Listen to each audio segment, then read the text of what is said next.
যারা Malaysia calling ভিসায় এসেছেন,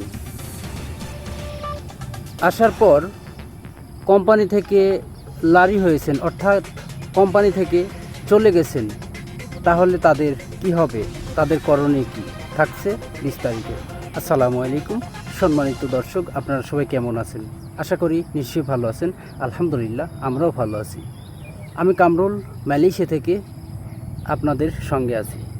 আপনারা কে কোথা থেকে দেখছেন অবশ্যই জানাবেন। আমার সঙ্গে আছেন মমিনুল ইসলাম মমিন ভাই, ঝিনাইদহ থেকে। আপনাদের কমেন্টসে রিপ্লাই দেওয়ার চেষ্টা করবেন। মমিন ভাইয়া, আসলে অনেক কর্মী মালয়েশিয়া কলিং ভিসায় আসিছে, আসার পরে দেখা যাচ্ছে কি যে কোম্পানিতে আসিছে কোম্পানিতে কাজ কম, এবং অনেকে বলছে ভাইয়া আমি যে কোম্পানিতে আসিছি এই কোম্পানিতে শুধু বেসিক বেতন, ওভার টাইম নাই। আসলে ভাইয়া আমি যদি এই কোম্পানি থেকে অন্য কোথাও যাই বা এখান থেকে আমি পাসপোর্ট থেকে লারি হয়ে যাই, অবৈধ হই, আমাদের কি সমস্যা হবে নাকি, বা আমরা কাজ করতে পারবো কি না, বা আমরা যদি দেশে যেতে চাই তাহলে আমাদের করণীয় কী, যদি এই বিষয়ে আপনি নানান দিকে খুব সংক্ষেপে যদি বলতেন তাহলে দর্শকের উদ্দেশ্যে ভালো হতো। যদি দর্শকের উদ্দেশ্যে কথাটি বলতেন। আসলে বাস্তবিক যে পরিস্থিতি মালয়েশিয়ায়, কিন্তু কলিংয়ে যারা 2022-23 কলিংয়ে আসছে অনেকেই কিন্তু শতকরা মনে করেন 40-50%ই, অর্ধেকই বলা যায় যে কোম্পানি থেকে চলে গেছে বা কাজ নাই, পাসপোর্ট দিয়ে চলে গেছে। অনেক লোকেরই এই জিনিসটা হয়েছে। তো তাদের উদ্দেশ্যেই আজকের ভিডিওটি। তো আমি প্রথমেই মেন কিছু বিষয় বলবো যেগুলো আসলে আপনাকে জানা থাকলে আপনাদের অনেক উপকার হবে। তো প্রথমে বলবো যে যারা বেসিক আছে, কোম্পানিতে বেসিক ডিউটি আছে, বেতন পাচ্ছেন, তারা অন্য জায়গায় নড়ার কোনো দরকার নেই। আমি আগের থেকে সাবধান করে দিচ্ছি যে যারা কোনো চিন্তা ভাবনা করছেন যে আমি চলে যাবো এই মাস পর বা বেতন পেলে চলে যাবো, আমার এইভাবে হচ্ছে না, তারা কোনোভাবেই যাবেন না ভাই। গেলেই কিন্তু আপনি একটা বোকামির কাজ করলেন। সুতরাং যারা চলে গেছে তাদের উদ্দেশ্যে বলি যে অনেকে কিন্তু চলে যায় যে আমি এখানে কাজ নেই, আমি কি করব, বা অল্প বেতন আমি তো হচ্ছে না, চলে যায়, কিন্তু কাজ পায় না। হ্যাঁ, অনেকে পাসপোর্ট রেখে কিন্তু চলে যায় আরেক জায়গায়। তো কাজ যখন না পায় তখন কিন্তু তার উদ্দেশ্য কি থাকে যে 2 মাস 6 মাস সেরকম ঘোরাঘুরি পর আর কাজ পেলাম না, তাহলে আমি দেশেই চলে যাই। তখন কিন্তু একটা ঝামেলা বাঁধে। ঝামেলা কি, বর্তমান মালয়েশিয়ার যে ইমিগ্রেশনের নিয়ম, যে যারা 2023-24 সালে লাড়িয়ে হয়েছে তারা কিন্তু এখন বর্তমানে ট্রাভেল পাস নিয়ে যেতে পারবে না। যেতে হলেও আপনার কোম্পানির ডকুমেন্ট লাগবে, বসের ডকুমেন্ট লাগবে, বসের সাথে যোগাযোগ করা লাগবে।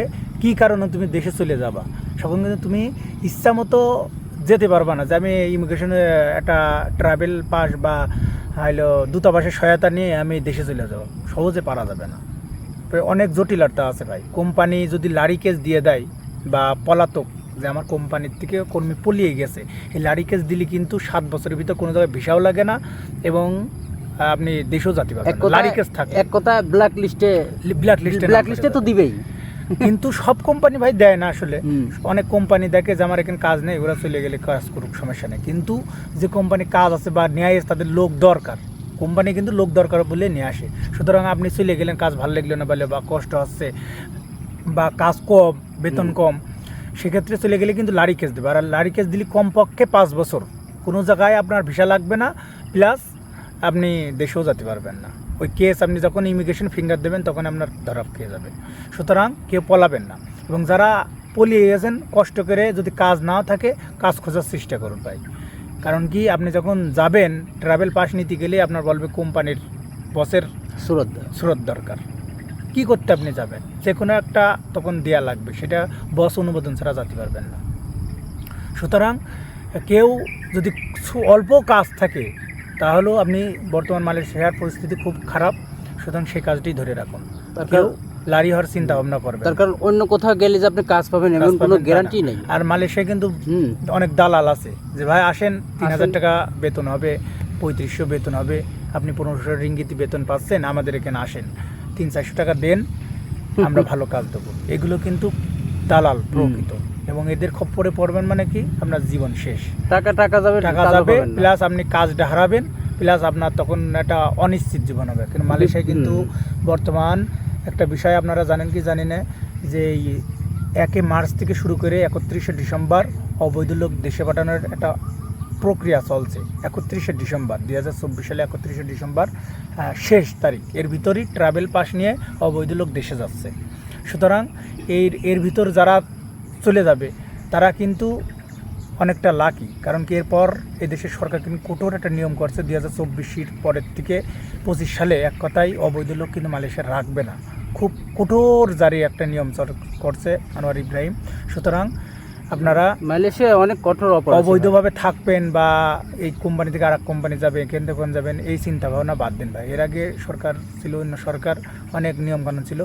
তো সুতরাং অবৈধ থাকার চেষ্টা করবেন না। বৈধভাবে অল্প টাকা বেতনে পালো সেখানেই থাকেন। নতুন ভাইদের উদ্দেশ্যে ভিডিওটি বানানো। সুতরাং যারা অবৈধ হয়েই গেছেন তাদের তার করণীয় নেই, তারা সেফে থাকবেন, প্লাস পুলিশ থেকে অগোচরে থাকার চেষ্টা করবেন।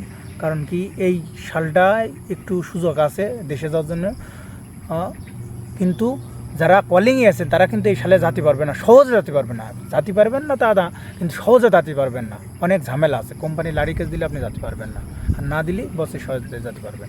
আশা করি বুঝতে পেরেছেন কথা বলি। ওকে প্রিয় দর্শক, আপনারা অবশ্যই বুঝতে পারছেন আজকের ভিডিও। আর অনেকেই অবশ্য এরকমটা আমাকে বলেছেন যে ভাইয়া আমরা কোম্পানি থেকে চলে যাব বা কাজ কাম নেই, ওভারটাইম নেই। অবশ্য তাদের জন্য আজকের এই ভিডিও। আশা করি আপনারা যে যা কমেন্টস করেছেন রিপ্লাই পেয়েছেন। প্রিয় দর্শক, আপনারা দেখছেন কামরুল মালয়েশিয়া প্রবাসী ইউটিউব চ্যানেল এবং ফেসবুক পেজ। যারা আমার পেজ থেকে দেখছেন সবাইকে অসংখ্য ধন্যবাদ, এবং যারা আমার চ্যানেল থেকে দেখছেন তাদেরকে। আজকের মতো ভিডিও এ পর্যন্তই, বিদায় নিচ্ছি। আল্লাহ হাফেজ।